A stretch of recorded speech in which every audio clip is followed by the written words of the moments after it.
drives you? What inspires you? Let's ignite your why.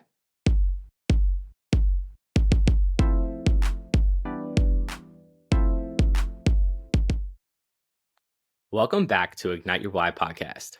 I'm your host, Austin T. Gullett, and we're here to have genuine conversations with authentic people to help amplify their voice and figure out what ignites their why. Today's guest was raised in Covington, Kentucky. He's a graduate of Holmes High School and is a retired law enforcement officer. He's a Covingtonian through and through, as he's the voice of the Lady Bulldogs basketball team. And in 2020, he was elected as Covington City Commissioner. And in 2022, he ran a successful re-election. As his term is coming to an end, he would take on a new role in office as the future mayor of Covington. And he is expected to take office in 2025. So let's give a warm welcome to Ron Washington. Ron, how are you doing today? I'm good. Thank you for having me. I'm excited. I love having people who are from Covington on this podcast because I love highlighting Covington people, and I think Covington people are special. So I'm super excited to have this conversation. Well, I'm glad to be talking to a fellow Bulldog. Once a Bulldog? Always a Bulldog. So let's just hop straight into this, man. So what is your story? Wow. Well, I might as well start at the beginning, right? So some people may know, but some people might know, but I'm adopted. I originally come from Harlan, Kentucky, but I was only there for about 3 days. Then I was a child of the state of Kentucky. I was brought to West 6th Street as an infant, right down the street from Mother of God's Church. At about 4 or 5 years old, I was adopted by my foster mother, Anna Washington. So there's the Washington name. My story is one that I was raised by a single mom. The house had several foster children in it. We had one, my brother Greg, was born to my mom, but Joanne and John are twins, and they are my brothers and sisters, but there were many children that came and go in our home. And watching mom, and she was very involved in the community, is what always got me really curious about community service, and it was just something natural that came. I think it's interesting because I've worked with kids in foster care in my previous role as like the Kiss or Nurturant manager at Activities Beyond the Classroom. And I think it's always interesting to kind of hear people's story and how their journeys are so unique. I think the foster care system is a unique journey for a lot of people. Some have a great experience, some have a very rocky experience. It just really depends on the situation. Do you remember much before your adoption at all, or do you just remember your childhood of growing up with your mom? Just my childhood growing up with mom. I mean, I was always Washington. I always was Covington. I know what my name was before I was adopted. It was Mentor. And mom never kept it a secret that I was a foster child. It was pretty much a normal, childhood. It was normal. Now I did find my birth mother later on in life, and that's a whole story in itself. Get into it if you want to, but I think once I found her, and she kind of looked at me, and she said, "Were you okay?" And it dawned on me as a parent what she actually meant. Was I, mistreated, abused, or anything like that? And actually, I was not. You talk to my brothers and sisters, and they tell you that I was the spoiled one. So it worked out on that end. So I think that's the thing is when I feel like you always question why as a kid. It was like, why did they do this? Why did they make this decision? And I'm sure getting those answers when you met with her was kind of relieving. And I think there was obviously a purpose behind it. And whatever that reason was, it worked out in the end. And I think it's just all comes full circle. So when you met your birth mom, what was that experience like for you, and like what emotions were you feeling during that time? Well, interesting. So, um, my wife was in genealogy. She was very much in there doing the research, and she was always after me to try to find, Hmm. more about my birth parents. So my mother shared my person I call mom, Anna Washington, shared with me before she died all the information she had on my birth parents, which basically was a sheet of paper and said that I had a sister born to my birth mother, and my birth father had several adult children. And it had my last name, which I already knew on it, and it had my birth mother's first name. So it's weird, but here we go. If you want to know. Um, so basically, one night I went to bed. I had a dream, and it was about my birth mother, and I thought that was weird. And Yeah. the next thing I know, I was just chilling on the couch. I took a nap, and the dream came back, and I'm like, okay, I'm trying to find this woman. So I started looking up information on how to find your um, your birth parents in the state of Kentucky. And before 1970, all birth certificates have a serial number on it. And the serial number from your original birth certificate to the adoptee is the same. And it says basically you can go to the public library where there's a birth records book and find out more information. So I went to Kenton County Public Library down on Scott Street. I asked for the birth records book. They had to bring it up to me, and now here's the interesting thing about it. My mom, Anna Washington, uh, before this is the old library before they renovated. She's on a Hmm. mural. She's on a mural in the public library because she was a community servant. So as I'm looking through this birth record book, my mom is deceased. She was looking at me from the mural, and I'm looking through the birth record book, but I knew my last name. I knew it to be Mentor. Um, I knew my date of birth. So I started looking through this book, and I found my birth mother. I found her information. The serial numbers matched up, and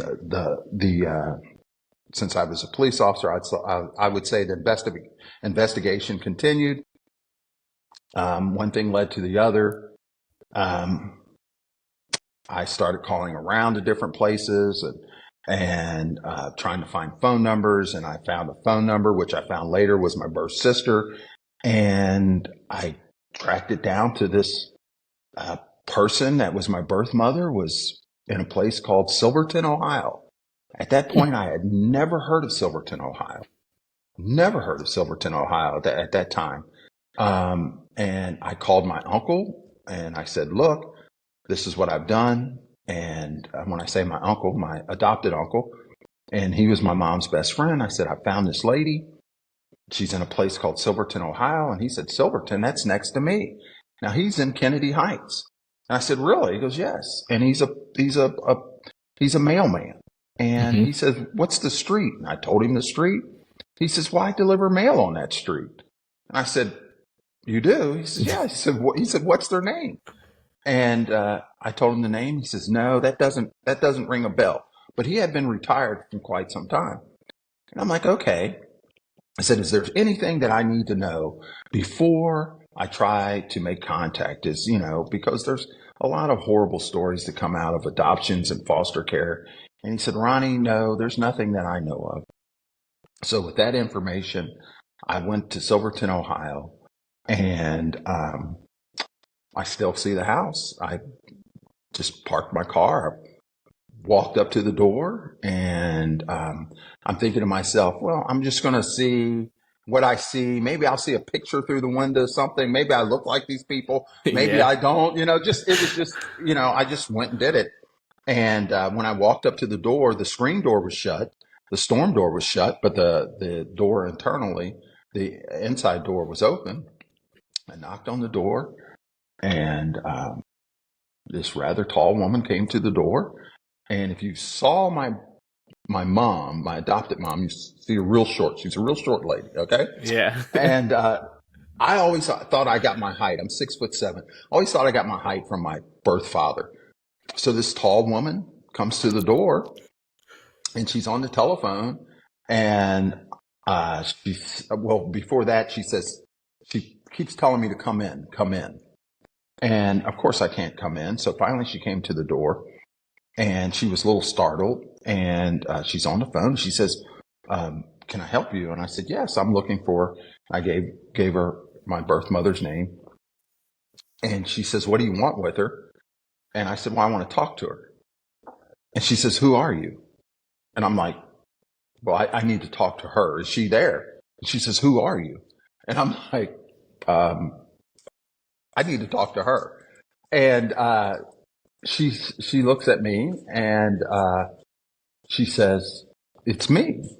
And all these emotions then came. Yeah. I'm thinking, oh my goodness, I'm looking at my mother. And, but now she's on the phone. So how do I tell her I'm the child that you gave up for adoption when she's on the phone with somebody?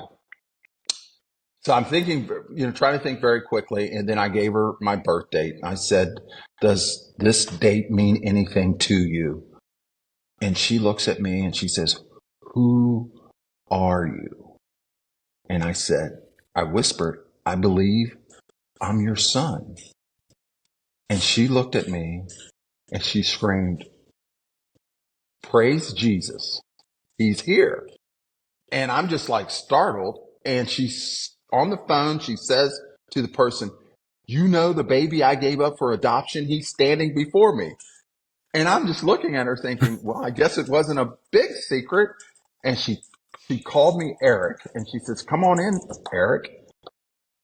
And I'm like, okay. So I'm thinking, who's Eric? And then as I walked into the threshold, she actually collapsed on the floor and she started crying. And, she said, I was just praying about you. And she said, I ended the prayer with, I don't even know how many grandchildren I have, Lord. And she turns around and she says, how many grandchildren do I have? And I told her how many kids I had. And, at that time, she sat down on the couch and we had a very, very good conversation. Turns out later, to find out the reason that she wanted me to walk through the door is because I'm a spitting image of my uncle. And she thought that it was her brother at the door. And she was startled when it was me. So we have a very good relationship. My sister, we called my sister who lives in Cincinnati and, she came right over to the house and it's been just a very rewarding experience since then. I mean, that all came full circle. It's crazy how God works, and it's just beautiful, honestly, because I like, as you're thinking, I'm just like, oh my gosh, I have so much anxiety. Just like walking up to the door, I already know like I would have the most anxiety. I would be terrified. But right. I think it's beautiful, and like I've seen other stories like this, and it's like a TV show. Like there was a TV stories of foster kids looking for their birth parents. I'm not sure if you're familiar with it, but me and my mom would watch it. Mm-hmm. Yeah, I forget what it was called, but me and my mom would watch it and we would just bawl our eyes out. We're like, oh my gosh, this is so heartwarming. And like the whole time I'm just like, okay, keep it together, because it is beautiful. And I think it's just amazing how life works. And I think I'm happy that you had that experience, and I'm like, it's a beautiful thing. I don't know, like, I don't have the words to like put it into it. I was so captivated by the story. I was just like, oh my gosh, tell me more. Yeah. So that's half of it. There's more parts of the story. And, the person that I look like, my uncle, he's a retired policeman. So that is crazy. There's just so much. It's really interesting, the different things that's involved in the story that I just don't want to just bore you with because it would take on a life of itself, but it's really interesting. Yeah. That's mind blowing to me. And I'm sure we can have more conversations offline. But I kind Yeah, of want to ask this question sure. because being from Covington, I love Hmm. Covington through and through. And I think it's a very special place. Yeah. But you obviously went to high school with my parents. But what was Covington like for you as a child? What was your experience like going through the Covington school system? And how has that helped shape you into who you are today? Okay, growing up as a child in Covington, Covington was a rough place. Okay, when I was growing up, it was a lot rougher than, to my opinion, it is now. Um, and that's one of the reasons I wanted to become a police officer, because the neighborhood at the time, which doesn't look like anything the neighborhood is now, but the neighborhood at the time was a pretty rough place. And the Covington Police Department would come and they would bring calm for just a moment to a lot of shenanigans that was happening within our block. So that's how Covington was for me. Now, Holmes High School, Holmes High School. If I'm thinking about the high school, it was I was on a mission. I needed to complete high school because I needed to be 21 to be a police officer. You know, you go back and you look at times, you look at things, and you know, maybe the most important things that you think should be very important aren't. It's all in reverse.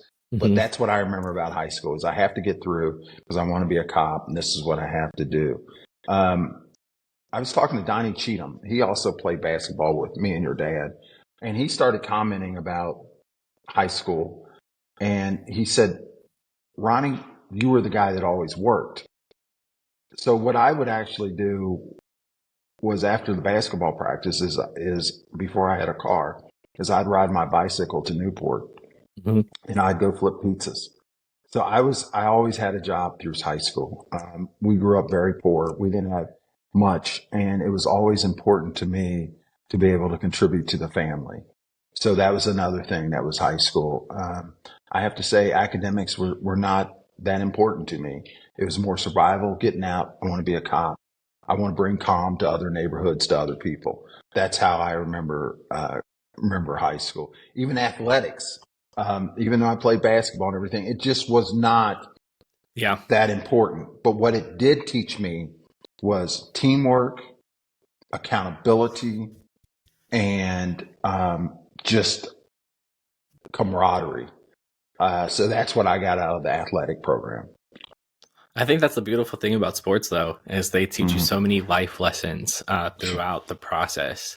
I think the biggest thing for me growing up with sports is I learned leadership and what it Yeah, takes to be a part of a team and working with people that you don't necessarily like. that's right. It's And a that's life, isn't skill. it? Yeah, it's a skill you learn because I've had teammates that just annoyed the hell out of me. And I'm just like, oh my God, like, I don't want to play with you. But you have to because you're a team and you're chasing a common goal. And it teaches you that because I've had jobs where I'm just like, I don't like you, but I have to work with you every single day.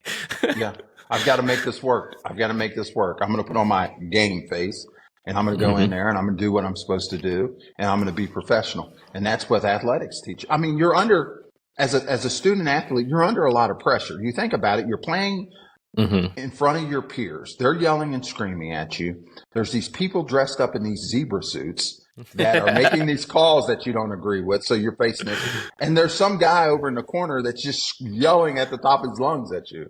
I mean, it is very, there's a lot of pressure, but it gets you ready for the next journey in life. That's what it actually does. Because to your point, you don't want to even work with some people, but being an student athlete, you knew, I Hmm. can get through this because I've gotten Yeah. through it before. So those were the lessons I took from athletics also. It's a beautiful thing, and I tell my boys now, like as coaching, I'm just like I don't care about wins and losses, like that they come and go. What I care Hmm. about the most is like, am I teaching you how to become a better man? Because that's Yeah. what I got from sports. Because I feel you can kind of relate. Being from Covington, there's this stigma people have of like all the stereotypes they put on us of, oh, like he went to Holmes, and I'm just like, and like Right. we're in the same room right now. Like, what does that mean? Like, I've Right. had that happen so many times where people would try to diminish the things I've done just simply where I'm from. And I'm just Yeah. like, but look where we're at. We're sitting here talking, having a same conversation in the same room, maybe doing the same thing. And it's Yeah. just, I love being able to highlight the successes of Covington people because it shows our youth and other people from our area that it is possible. And where we're from doesn't define us. It plays a role in who we are, but there is something bigger than being stuck, because I feel That's like a right. lot of people feel stuck here. They But do. in reality, you're not stuck. I feel like you're just stuck in the moment. You're not expanding your horizons. You're not talking to new people. You're not branching out and trying new things. You have it stuck in your mind that there's nothing here for you. But Right. there's so many opportunities. There's so many offerings out there. It's just you have to open your mind up to find That's those right. things. That's right. You just, you're stuck in your mind. And there, our city has a lot to offer. We have a lot of good people in our city. And just like you, being from Holmes High School, people would look down at us. I wouldn't trade my high school and that common sense experience for anything. Because I can tell you, as a police officer, when I was a police officer, I felt that I was so much more equipped than someone from another high school because I had to deal with all types of walks of life. Well, guess what? That's what Covington is. And today it's even more of that. Yeah. Unfortunately we have homeless people and we have millionaires. I mean, we have the largest corporation in our greater Cincinnati area is Procter and Gamble. And where does the CEO live? In Covington. That's crazy. So yeah, it's crazy. I mean, Yeah. it's crazy. And you can talk to your mom and dad. I will walk downtown. Nobody has a clue who I am. When I grew up, I knew everybody. I knew every third person or knew their family and everything. There's so many people coming to our city. So many people want to be a part of our city. There's a lot of good things that are happening in our city. But we do remember when we weren't thought of that well. I'm telling you, I told someone the other day, I was like, Covington 5 to 10 years from now is going to be completely different. I see it happening, and I think it's for the better. I think it's going to bring more opportunities, and it's just going to be a good thing for our community. But like you said, going to Holmes, like, you work and see so many different walks of life, and it exposes you to a lot because you see the struggle from people. You see people who have it, and you're just like, you never know what people's walk of life actually is. But being exposed to things you're kind of exposed to, it forces you to look at life differently. I think that's how I saw it. Is I was able to see life in a different lens, because growing up, I always knew the privilege I had. I was very fortunate to have loving parents that are married, have been together for a long time. And high school sweethearts, weren't they? Yeah, like freshman year, then they broke up and got back together junior year. But it was just like seeing that love and knowing my parents knew Covington, and I never had to worry about food. I never had to worry about clothes being on the back. But we did live paycheck to paycheck.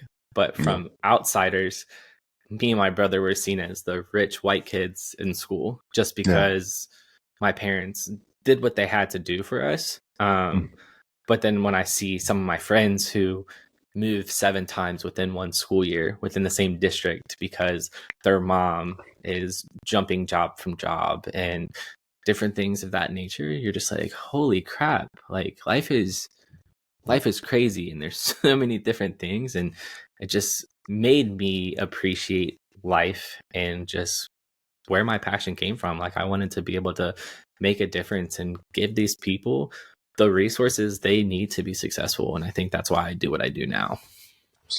Absolutely. Well put. I think being a bulldog, we can appreciate when people are doing well because we know when they are not. 100%. It's a crazy world. But I want to go on to the next segment here. It's the chunk of the podcast. It's a big part. So what is it that truly inspires you? But more importantly, what is it that ignites your why? Helping, helping people. I mean, it started with mom working at the community center. She worked with the homeless people at the community center, Mm-hmm. and this was Covington Community Center. It's now called the Center for Great Neighborhoods. Watching that as a young child, I'd go from elementary school to over to the community center. I'd sit in the waiting room with mom conducting the orchestra of the homeless people trying to get bathed and clothed and everything like that. So I got that early on, and then watching Sixth Street, which I grew up on, which had a lot of problems at the time. That I drive down the street now, and people are walking their dogs. I mean, so it's like there used to be stray dogs everywhere. So I mean, it's crazy. So watching that and watching how the police helped people, and then going to high school and learning discipline there. I wanted to be a police officer, and I got to help a lot of people being a police officer. And it always fell back to if I could help people. And I mean, it was fulfilling. One thing I did after I left law enforcement is I opened a medication assisted treatment center, which helped people that are addicted to opioids. And we did that and helped a lot of people. Uh, People look down at our patients, but it was very gratifying to be able to help people become sober. So that was just very, very natural thing. And now being in public office, that's what ignites my why. There's some monumental projects going on in Covington, from the Central Riverfront development to, the changing of Greenup and Scott Street to two ways, and to, the layoffs at Fidelity Investments, to all those things that a city commissioner may be involved in. But what I really like doing is when someone messages me on Facebook, sends me an email, calls me at the office, and that little small problem that they have, and I'm able to solve it through our services, because it's a total win for those people, because they are struggling with that issue. And I'm talking about anything from, a tree that the city owns that's now split and they're on their front yard and they don't know what to do, to, a house next door that the landlord is absentee and they need assistance with, and we can send code enforcement there, to a small business that's struggling and they can take advantage of our rental assistance. I mean, it means everything. It's like they hit the lottery. And that's what, I love it. Yeah. I love helping people on those levels, because government seems so big and so complex to people, but they know they can call Ronnie Washington because their kid went to school with them. I went to school with them or something like that. And I'll do my best. I'll try to help them, and they're appreciative of that. So that's for the small period of time I'm here on earth. That's what ignites me. That's beautiful. And I think it all starts with the values that were instilled with you as a child. I think that plays a big role in it. And I think it's crazy how people love helping other people and the ways they like helping other people. It's just very interesting, I should say, because some people like to do it through music, some people do it through teaching, and there's so many different ways you can help people. And it's just fascinating to see when I have them on my podcast of like, how do you help people? And it's just, it's inspiring. And I love having these conversations. And I think the work you're doing is so important and so vital. And it's admirable, honestly, because it just shows that there's good people out there, and that's what we need. And you're helping give people resources they need, not only just to be successful, but to live a happy and good life. And I think that's what our city deserves. And I'm excited that like you're going to be the mayor, because I couldn't think of anyone better for it. So it's exciting. It's super exciting. And I think Covington is super blessed to have a leader like you in our community who is going to stand up for what's right and do what's right for our people. So I'm excited for you. Well, I appreciate that, but I'll tell you, I have to pinch myself knowing that I'm going to be the next mayor. I never thought I would be the mayor of Covington. But as I started on my community service journey, it seemed like a natural thing to start heading towards that direction. It's, I got a lot of responsibilities and, my goal every day is to just make our city just a little bit better. And I think that's probably an easy goal to accomplish because of the people that we have living there. You know what I'm Hmm. saying? Yeah. So I, I'm looking forward to the challenges of our city. And I look at it as, I call it the new Covington. Um, there's a lot of people that feel like they've been left out of the new Covington. And we got to make sure that people that we grew up with feel part of the new Covington because we've been here Yeah. and we've taken a beating over the years. And we've got to make sure that, we are recognized in some way and we get the services that we deserve and we can get pointed in the right direction. And I'll never forget the people I grew up with. Never, Yeah, I think that's the never. thing. We gotta protect our people, and I think that's Yeah, the thing is Covington is such a beautiful community, and sure. I think everyone knows everyone, and some sort. It's like you either know my cousin or my mom, my dad, or someone in my family. It's Everybody. I mean, Covington's a small world. And then, we've got so many new people here. When I talk to our new neighbors and our new residents and everything and our new businesses, they're like, everybody's so nice here. It's like, oh yeah, yeah, that comes with it. So yeah, exciting times in our city. I'm excited for you. Excited to see this new journey unfold for you. But before this new journey happens, I do have a question for you. Sure. What was it that was like inside of you that said, I want to run for city commissioner? Like, where did that all come from? It was a slow burning fire when I look back at it. Being a police officer, you know how kind of government works. You begin to learn very Hmm. quickly how government works. Even though it's a criminal justice system, a police officer is the representative of government 24 hours a day all across America. So you have to be a very resourceful person. So when I went to open up the clinic and I went through that process, I saw very quickly that the system may not be fair. Okay. And I felt that I was pretty educated on the issues, and there were some things that negatively impacted that. And there were people in our society that needed help, and there were people willing to stand in their way of that help. And I'd say that was the beginning that I knew that I wanted to represent our people. I just didn't know when it was going to come. I didn't know Yeah. how it was going to come. And when it was made available, I said, well, let's try this. And so but when I look back over it, that's probably where it ignited. But Hmm. it's like God's kind of prepared me for this kind of journey because it's politics still. You do have to have thick skin. You also have to know that people aren't going to like you. Uh, that's no fun. You're not going to be able to help everyone. That's no fun. And, but you have to learn how to deal with that. And that comes through life experiences. And I've felt that I've had those life experiences, some unfortunately, to prepare me for this role. And by the way, Mr. Gullett, I'm going to put you on my resource list. Because I'm all about resources. And if something comes up, I will call you. People know that I will call them. There's Ronnie on the phone saying, can you help this person? So, All good. so, It's all good. all right. I love helping people too, and I think it's Okay. funny how God's timing is everything. I think everything Absolutely. happens when it Mm-hmm. happens for a reason. You're where you're at when you're supposed to be there, and it all makes sense when it's supposed to. And it's just crazy to see.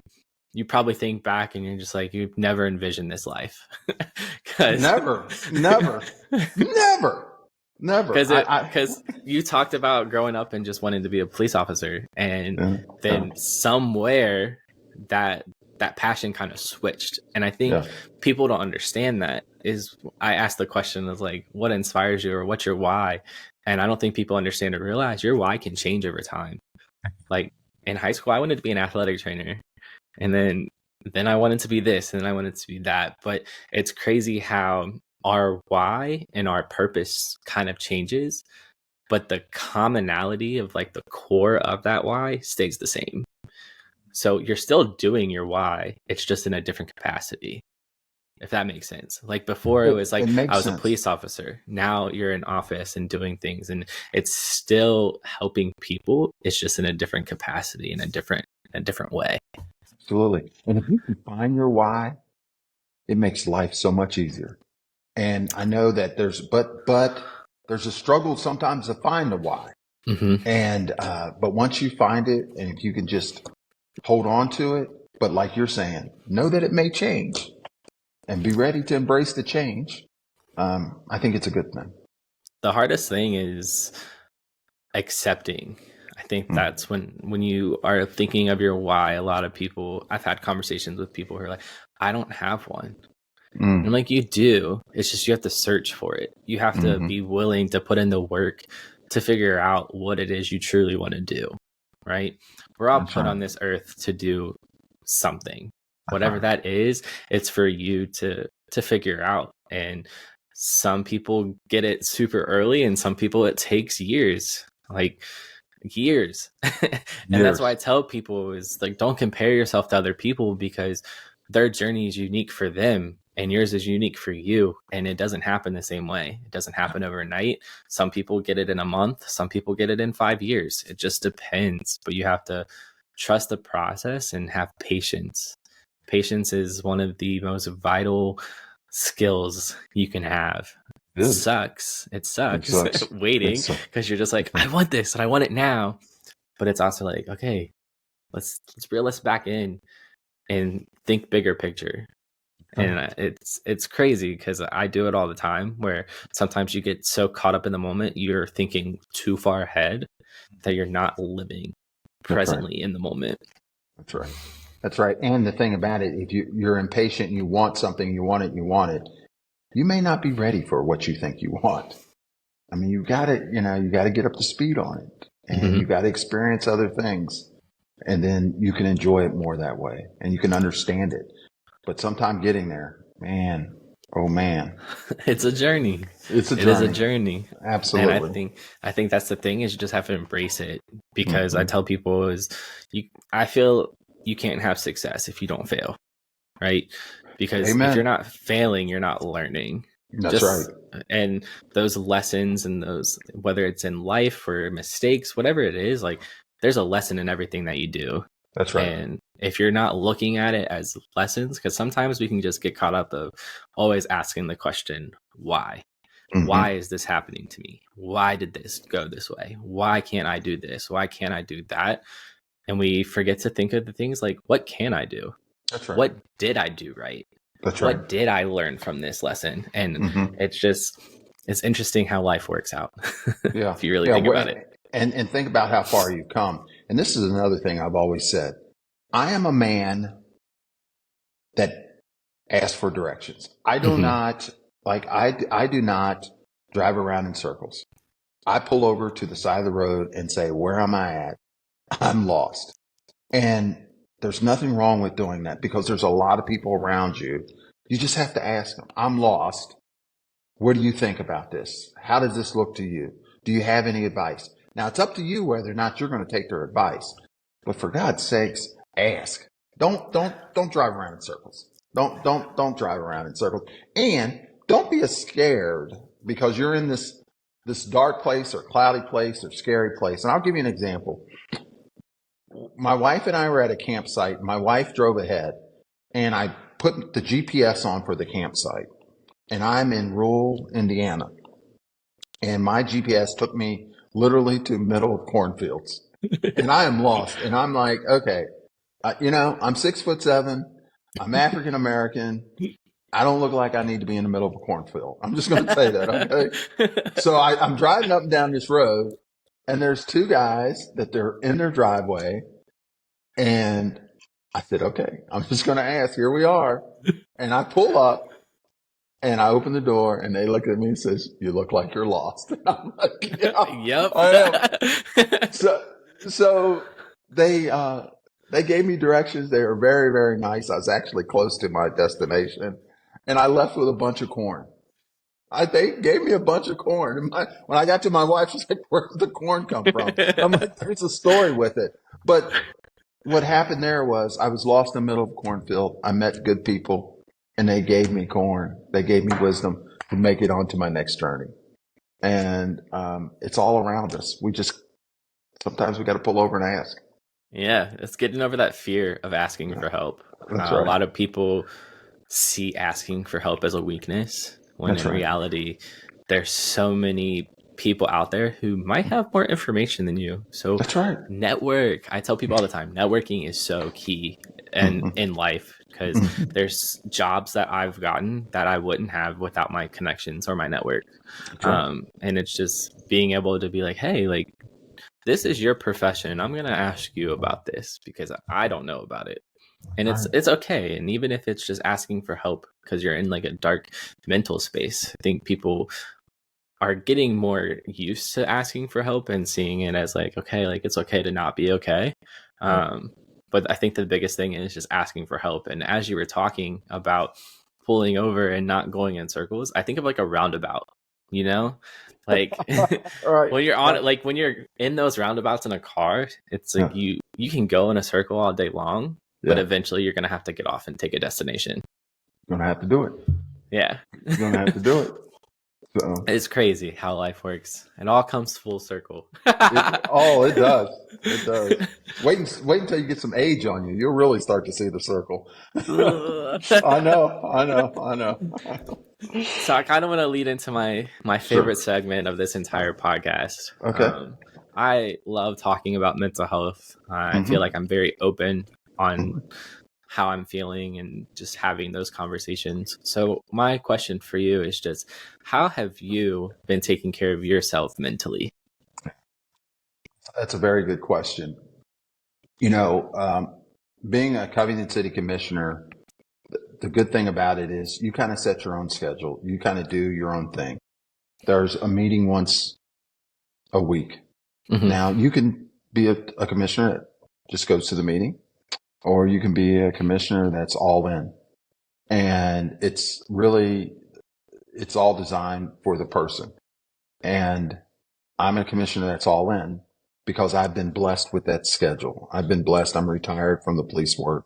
I ran a successful business and I sold that. So I'm allowed to be all in. The only problem with being all in is that there's a lot of stress that comes with it. Yeah. Because even you're helping people, but you're trying to get answers. We really rely on our professional staff at City Hall to really help us navigate the system. Without them, it'd be extremely difficult. But there's a lot of stress involved in that. And so the way, I relax is that, I have some land in the country, a farm, and I do things on the farm to relax. I enjoy being out on the farm to relax. That's what I do. I'll take it, I'll take a day or two and just go and enjoy nature, enjoy the fresh air, nobody around. And that's really helped me. And I'll say that kind of started before the farm. If I had a difficult night in law enforcement, I used to drive Route 8 alongside the river before I would get home, just to be able to decompress from the day's events. And so this is where I come to decompress is the farm. I think I'm not a big nature person, Right. but I think it's because I've always been a city boy, and people are like, oh, I want to just live in the country and have land. I'm just like, I see the perks and the benefits to it, but I also feel like if my neighbors are like 2 miles down the road, like, what if something happened to me? I always think the worst of every situation. So, well, don't let me fool you. I mean, I married a country girl. And if there's a snake involved, she's going to go get it, So, oh yeah, no, thank you. I'm running the other way. Right. So there's some things we might be out and about, and I just will stop and look at her and say, "What was that?" Because I am from the city too. But it's a relaxing place to be on the farm. So she's rubbed off on you. That's what it is. Oh yeah, yeah. She to a certain extent, she would tell you not enough. But yeah, yeah. That's So so funny to me. I just think it's crazy how people just live on farms, which is cool. Like that's like your thing, but I don't think I could do it. I enjoy being in the city so much. well, and I do too. I love Covington, and it's nice to be in the city and to have all the conveniences. But if you're looking for an escape place, for me, my escape place is the country. I think I could That's do what it it for is. like a day or two, like Well, like something like for like a small little like break. But I could not live full time like in the country. People are yeah, like, I just want to retire and live in the country, and I'm just like, yeah, nope, not for me. yeah. Right, right, right. Yeah, I like the conveniences of the city. I do like the convenience of the city, but it's nice. Everything's right there. Like, Everything is right come there. on, you got Uh, Kroger, you got Walmart, you you, got you everything is in you 10, do. 15 minutes. Yeah, with the country, you go to those places, you pick everything up, put it in the car, and then you go down, and then you stay for a day or two, but then you go back to the city, which is good things. Yeah. So I'm I'm, a city boy, but I do enjoy the fresh air. I mean, I can get down with that. It's just the full time living on a country. Mm-mm. Living, nope, Yeah, yeah, and I think can't do it. right, and I think you talk to if you talk to I think if you talk to a lot of people that grew up in the country, they're in the city for a reason. I mean, there's more people in the city because it's a little bit harder life, and this is what we do is kind of our getaway place. So Yeah, that's what I do for mental health. I Yeah, appreciate it, man. yeah. First, I just want to say thank you. Thank Hmm. you for taking the time out of your schedule to hop on and talk. It's been a great conversation. Like I said, I love having people on from Covington and being able to have this conversation. It makes me like want to like go do something, you know? There you go. Well, I'm glad that you had me here, and it's great to talk to a fellow Bulldog. And thank you for everything you're doing with our kids on both sides of the river. We appreciate it. You come from two good people. I went to high school with them, and I know they're very proud of both their sons. And I'm here to help. Anything I can do, just holler. I'm here. Thank you. I Hmm. appreciate it. Hmm. Last thing, if anyone wants to continue having a conversation with you about anything that we've talked about today, what would be the best way for them to get a hold of you? Email, believe it or not, email ron.washington at covingtonky.gov. Ron.washington at covingtonky.gov. Send me an Alrighty. email and I can, my rule is this. If you love Covington, live in Covington, like Covington, something to do with Covington, we can talk. Period. Period. That's it. That's it. It's all about Covington. Yes. Well, I appreciate you, man. Again, thank you so much for hopping on. It's been a pleasure having you on, and I'm sure many people will enjoy this conversation.